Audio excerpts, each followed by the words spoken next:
ജീവിതത്തിൻ്റെ വസന്തം എന്നും ആ മനസ്സിനെ ഉണർത്തിക്കൊണ്ടിരുന്നു.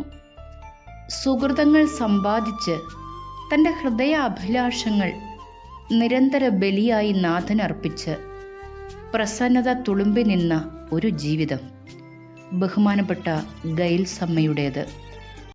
പാവപ്പെട്ടവരെ, ബലഹീനരെ, തകർന്നവരെ ഏതു വിധേനയും ചേർത്തു പിടിച്ച് ഉയർത്തിയെടുക്കുന്ന നിരന്തരമായ ഒരു പരിശ്രമമായിരുന്നു അമ്മയുടെ ജീവിതത്തിൻ്റെ അന്തസത്ത.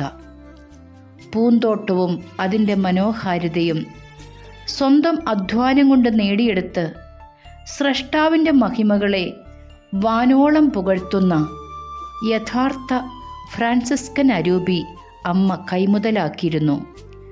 എല്ലാവരോടും എപ്പോഴും കാത്തുസൂക്ഷിക്കുന്ന സൗഹൃദം അമ്മയ്ക്ക് സമ്മാനിച്ചത് സ്വർഗീയ ചിന്തകൾ തന്നെ. അമ്മയുടെ പൂജ്യ സ്മരണയ്ക്ക് മുമ്പിൽ ആദരാഞ്ജലികൾ.